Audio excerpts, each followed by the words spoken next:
Brought to you by Kaiser Permanente, Northwest Dodge Dealers, and La Petite Academy Child Care Centers. Watch and learn. You'll be tested on this later. The Mentel traffic team is calling. Mornings on Spirit 2. On World News Tonight this Tuesday, now a French judge decides that the photographers who followed Princess Diana may have contributed to the crash that killed her. In London, the endless line of those who miss her. Fireworks on Wall Street, a record gain for the Dow Jones Industrials, and the bounty hunters in Arizona who killed an innocent couple.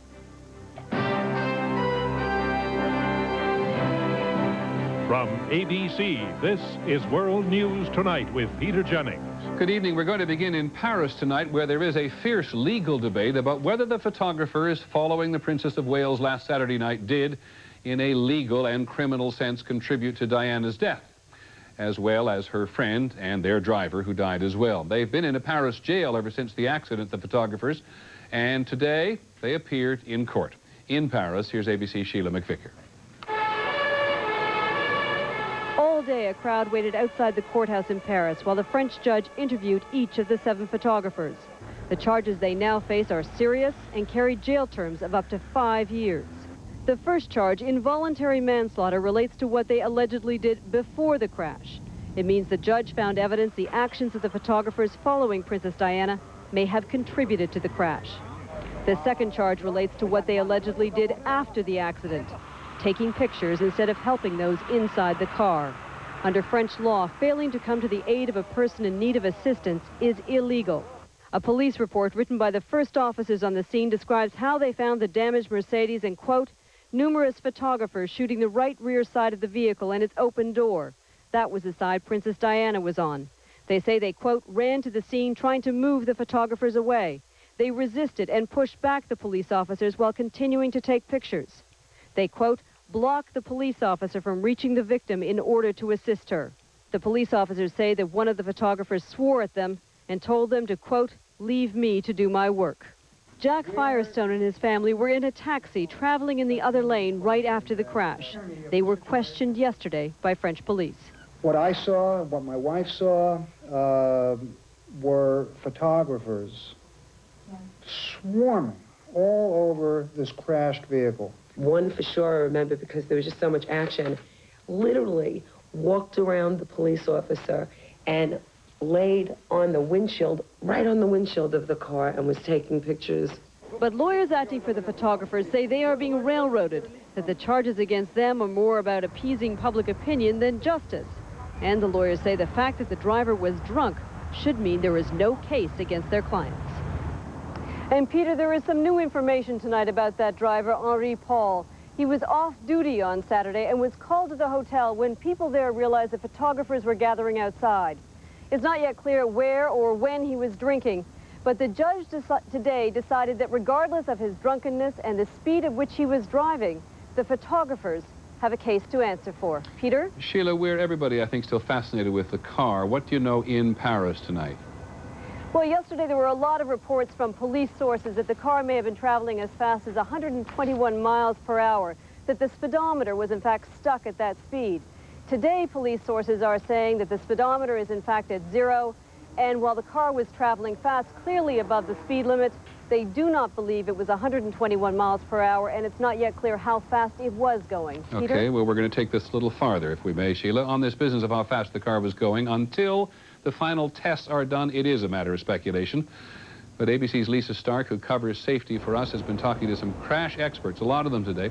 Lisa, granted, they've been very quick to tell us they've only seen the pictures. Right. But do they make any judgment looking at the pictures about the speed?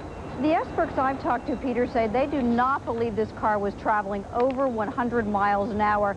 That's based on the damage to the car and the fact that one person survived the crash.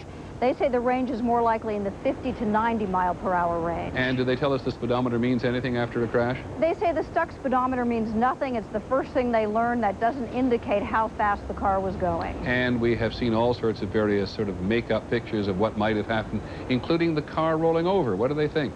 The folks I've talked to also do not believe the car rolled over. They say the top looks too shiny for that. They think the damage to the top of the car was made when authorities tried to cut into the car to get people out. Okay, Lisa Stark in Washington, who covers safety for us, among other things. Thank you very much. We'll be back in a moment with a report from London, including the arrangements for Diana's funeral this weekend. And we will also have some of the day's other news. It's been a wild day on Wall Street. So what is behind the largest gain ever in a single day for the Dow Jones Industrials? Why children in the nation's capital will not be going back to school now or anytime soon? And out west, the innocent victims who died when the bounty hunters broke down their door. This is World News Tonight with Peter Jennings, brought to you by AT&T. The AT&T one-rate plan has made long-distance prices simple. It's our honeymoon. All right. Calls from home are one low rate to anybody in America anytime. I call Poopski every day. And with AT&T? What about those guys who say we can save big over AT&T? Okay, with some you've got to dial extra digits, and with one your call's also got to be at least 20 minutes. I don't want to have to talk for 20 minutes. That's why let's get AT&T one rate. You can't talk to me for 20 minutes? No, we never should have said that. No restrictions, no games. The AT&T one-rate plan. Soon you may have something better to wake up to.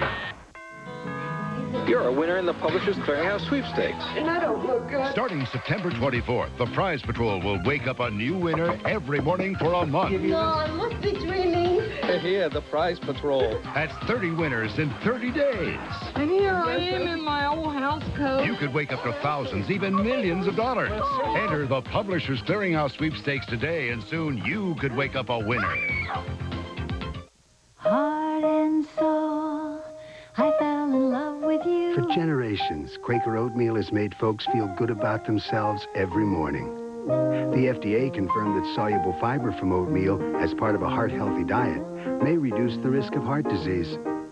Sure, Quaker oatmeal's always been good for the soul, but it's nice to know it may be good for your heart, too. And try Quick and Hearty microwave oatmeal. Delicious, hearty oatmeal in just 2 minutes. As the plans for Princess Diana's funeral on Saturday are worked out in London, Mrs. Clinton is going to attend, by the way. The great groundswell of sympathy for her and her children does not abate. In London tonight, ABC's Jim Wooten. It's as though every heart in Britain has been broken. Good night, sleep tight. Once again today, all across the country, a people known for their cool reserve searched for ways to express their grief. I think the worst thing in this country is that we're very inclined to hide our grief and to, and even hide it behind a formal occasion, rather than actually coming and doing something positive and saying what we really feel. Now they are saying what they really feel. From the day and night lines at St. James Palace, where Diana's coffin awaits the Saturday funeral, 6 minutes past 2 the time. Welcome if you just joined us. To the London airwaves. The last 2 days have been quite hell for me and my husband. And when I heard about the news on Sunday, I was just totally devastated. This is a nation obsessed with its sense of loss. Even members of Parliament are asking unanswerable questions, such as, what if she had had official British security? She would not be dead if she had been protected by the Royal Protection Squad still. The princess had declined official protection, and now, as the Diana Cafe offers its interior as an informal memorial, and as many thousands of condolences flash across the internet, the royal family, Queen Elizabeth and Prince Charles, are sequestered in Scotland, leaving public bereavement to these people, waiting for hours just to sign the official book of condolences. It's like the final goodbye to Diana. That's the main reason why we come down. Came down from Swindon, 2 hours away, and from Birmingham, 3 hours distant. She was such a special person. She loved everybody. Everybody loved her. She loved so purely. She cared so deeply. Her Royal Highness, more regal than the royals. And that's it all summed up for me. There's no question that Diana's funeral will be another regal moment in the history of this country, but her family and the government are insisting that it also reflect her interest in ordinary citizens. And so 500 AIDS patients, elderly homeless, young children and disabled will also join the procession on Saturday morning following the coffin to Westminster Abbey. Peter? Jim, not to put too fine point on it, I'm picking up signs or hints of a power struggle between the royal family and the Spencer family about the way this service is really going to be. Am I getting it right, do you think? It's possible that there is some conflict and some tension, Peter, but mainly I think what's going on here is an effort to make everyone happy, and that is an absolutely impossible task at this moment. For the royal family, it is no easy time, clearly. And for the Spencers, who really did want a very, very private and personal funeral, it's also a difficult time. So I can imagine that there are tensions there. Okay, Jim Wooten, thanks very much. See you on Saturday for the funeral in London. We'll be doing some more about Diana a little later in this broadcast. A surprise in one respect for some Americans. We'll be back in a moment with some of the other news. This was a very big day on Wall Street. A lot of investors now. Another shortcut to small business success. Let Mailboxes Etc. deal with all that copying, collating, and binding, and you'll have more time for building client relationships. Mailboxes Etc., making business easier worldwide. Another shortcut to small business success. From Mailboxes Etc. Star in a commercial on the Super Bowl. You'll get national exposure plus $10,000. It's the See Your Small Business on the Super Bowl search. Enter now at Mailboxes Etc. Morning, Thomas. Morning, Ellie. Arthritis acting up again? Sure is. Need something for the pain? Yeah. Thomas, aren't you taking a new prescription for something or other? That's right. Doc Bailey say it was okay to take a pain reliever with it? Mm-hmm. Tylenol. Here you go. Thanks, Ellie. For millions of people on certain prescriptions, Tylenol is the pain reliever doctors recommend most. Talk to your doctor. I think he likes you, Mom. He was pretty chatty today. I thought you were starting to go gray. I was, but I never did. So what happened, a miracle? You can't tell? Tell what? I use Just for Men. That's hair color? Even your barber can't tell you use the hair coloring called Just for Men. Just for Men has a unique shampoo-in formula that blends away gray.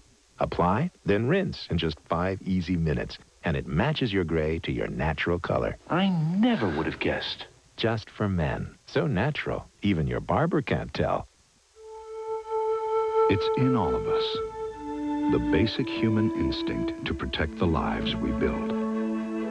From our beginnings as the very first insurer of automobiles, to our wide-ranging protection options for homeowners, Travelers has answered this basic need.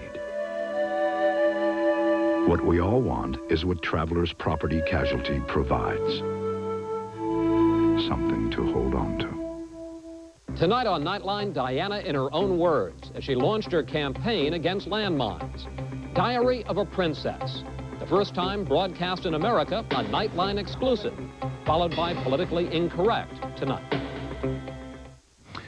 Well, September has started off with a bang on Wall Street today. After losing 265 points last week, the Dow Jones Industrial Average made nearly all of it back in just one day. It climbed more than 257 points. That's the largest one-day gain in its history. Stocks which closed higher outnumbered losers by nearly 3 to 1, and those big blue-chip companies that make up the Dow average, all but one of them closed higher. ABC's Bill Rediger has been watching the market pretty closely. Bill, we were talking earlier about what you said was a basket of reasons. Let me run through them with you, if I may. Inflation, was it a factor? There was some good news today. The manufacturing numbers came out, and they show that there had been a slowdown in the manufacturing sector of this country for the month of August. That dampened fears of higher interest rates, and that's always, of course, good news for the stock market. Now, we come out of a long weekend after a big loss in the market last week. Any difference in that?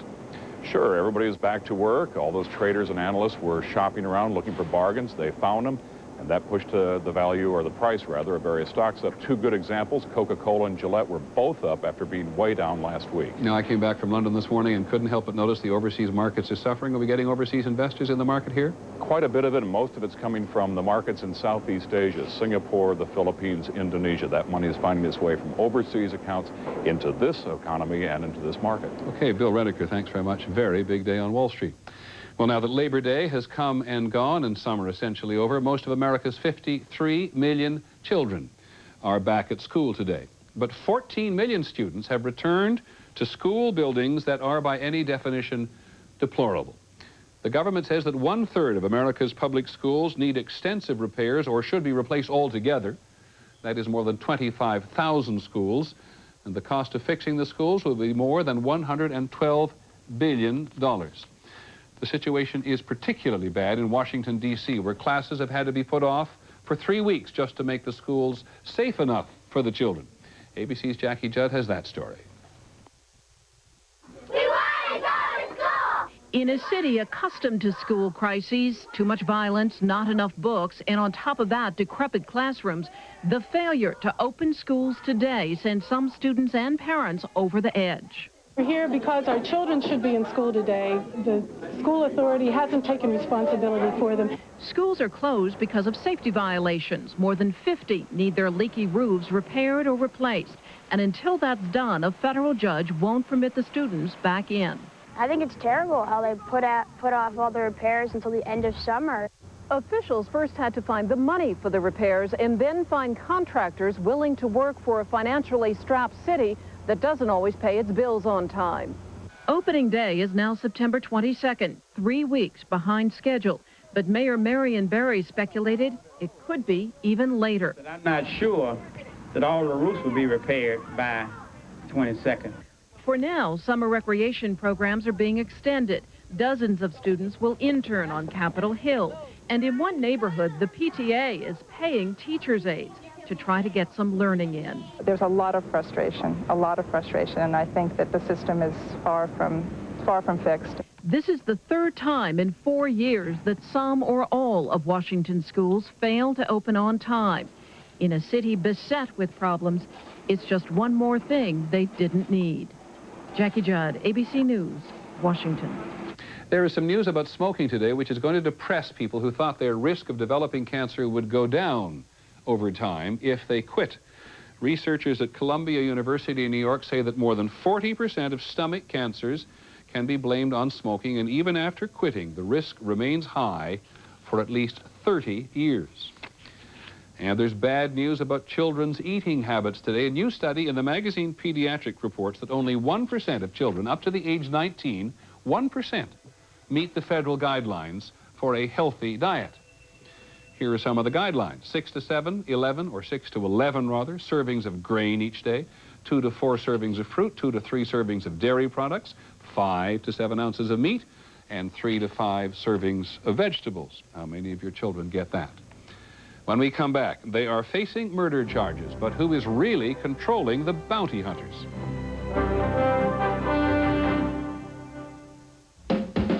Color is critical. So don't talk to me unless you can match the color I want every time, every can. Don't talk to me about paint if it doesn't look and feel like this.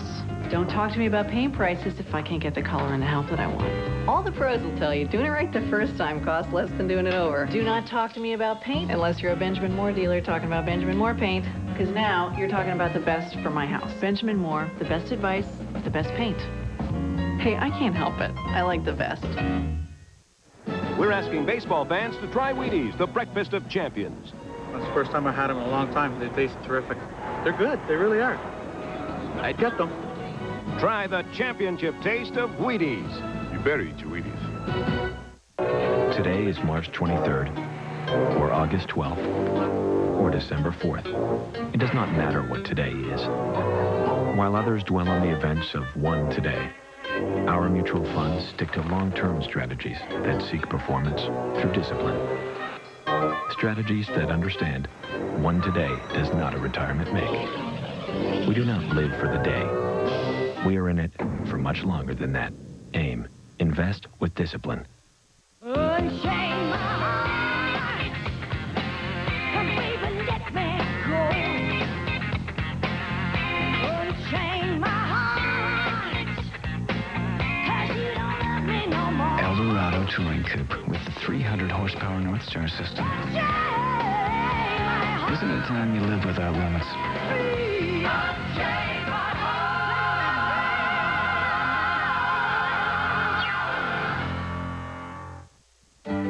It's time. Time? Time to check out Flonase. Flonase? Flonase nasal spray. Flonase nasal spray. Ask your doctor for a trial of Flonase. Good idea. Flonase nasal spray. I'll check it out. In Arizona today, authorities are looking for a couple of men who are facing murder charges. The men are actually bounty hunters working for a bail bond company, and they were allegedly looking for an out-of-state bail jumper when they raided the wrong house and killed an innocent couple. And here's the part that horrifies many people, aside from the deaths. In Arizona, unlicensed bounty hunters are legally allowed to burst into a home without a warrant. ABC's Jane Clayson reports from Phoenix. When the 5 masked men wearing body armor stormed into Louisa Shera's bedroom, she thought they were burglars. I thought they were trying to break in my house to rape my daughter. But the men weren't burglars. They were bounty hunters, looking for a California fugitive who'd skipped bail. They tied up Shera, pointed guns at her children, then headed toward the bedroom where Chris Foote and his girlfriend were sleeping. They kicked in the door and I mean, they just opened fire on him. Chris didn't have a chance. And once they got the door open, they just unloaded on him. And there's 27 holes in his wall in his room. In the gunfight, Chris Foote injured 2 of the bounty hunters, but the couple died. It turns out Foote wasn't the man the bounty hunters were looking for. In fact, that man never even lived here. The bounty hunters had the wrong address. Not only do bounty hunters not need a court order or a search warrant to enter a house, in most states you don't even need a license to become a bounty hunter. You don't have to have any training, you don't have to have any experience. All you have to do is be able to talk a bondsman into giving you the case to take. The federal law regulating bounty hunters dates back to the late 1800s, but these deaths have family members demanding change. This is not the Old West anymore. This is not the Old West, and it's wrong. I shouldn't have them. I'm going to require a bond in the amount of $1 million. 3 of the bounty hunters who were caught have been charged with second-degree murder. The other 2 now have bounties over their heads. Jane Clayson, ABC News, Phoenix. Now, some other news. There was a spectacular fire late this afternoon in Texas. The smoke spread out for miles. It happened at an Exxon refinery in the city of Baytown, a suburb east of Houston. Lightning apparently was the cause. So far, we've not heard any reports of injuries. A couple of other items around the world.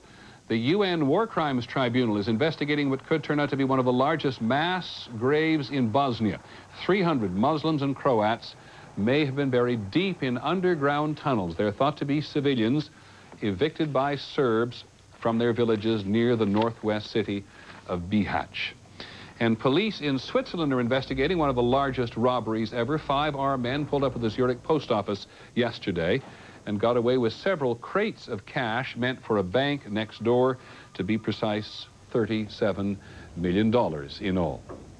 In a moment, the couple who hired a nanny who had friends in very high places.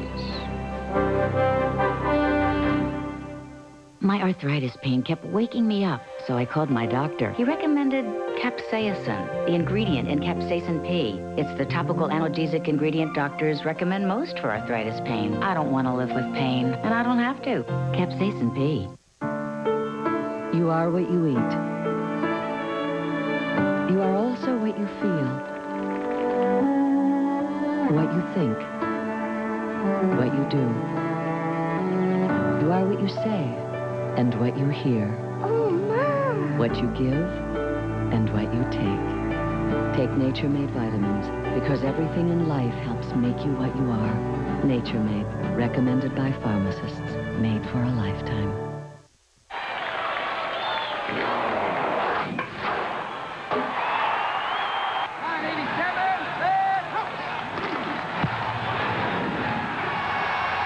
Looking for historically high-performing mutual funds? You'll find lots of them and more right here. Mutual Fund OneSource from Schwab.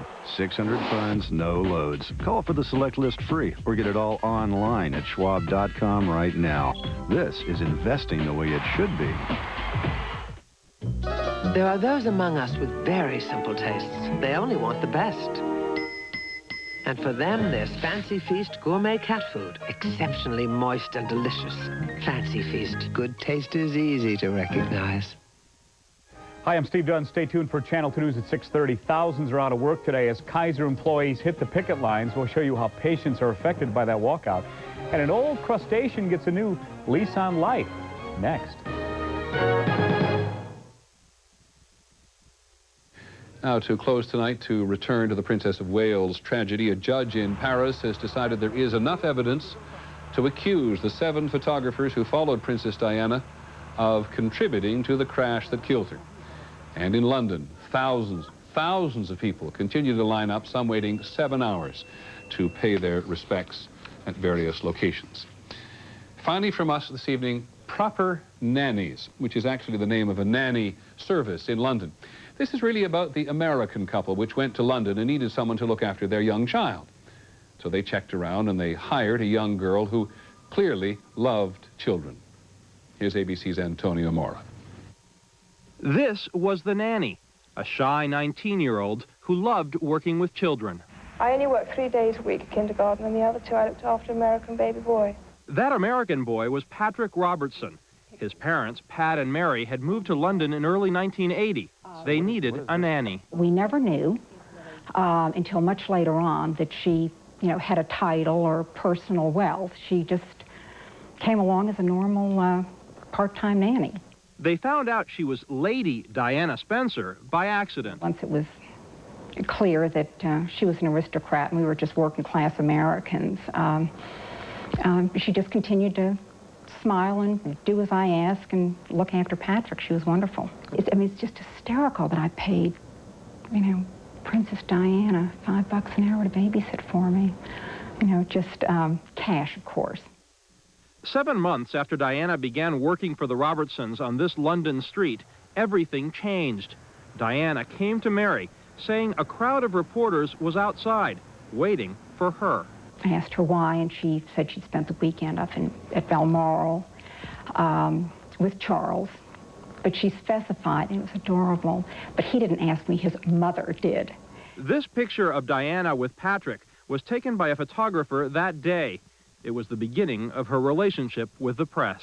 She'd call some mornings and just say that she couldn't bear to leave her apartment and get out and face the crowds outside her door. By Christmas, the Robertsons had moved back to the States. 2 months later, Charles and Diana were engaged. In May, the invitation to the wedding and to the party at the palace showed up. The Robertsons were among the few American couples invited. They sat just across from Margaret Thatcher. Pat and I were just pinching ourselves the whole time. After the wedding, Diana stayed in touch. When she came to the U.S. in 1985 on her first state visit with Charles, she escaped her official duties to have Charles meet Patrick and the Robertsons at the British Embassy. 5 years ago, she had the family to lunch at Kensington Palace.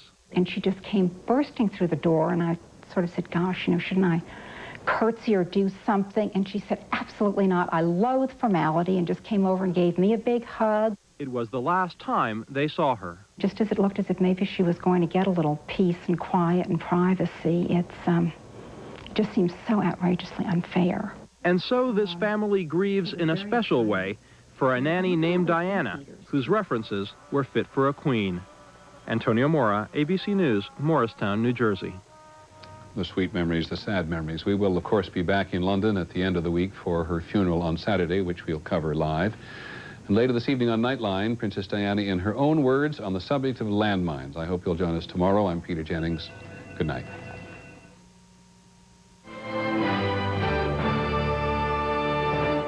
Tomorrow, they say it's bureaucracy gone mad with your money. $1 million mountainside homes for rich people? No. Park employees. Watch ABC's World News Tonight with Peter Jennings. This has been a presentation of ABC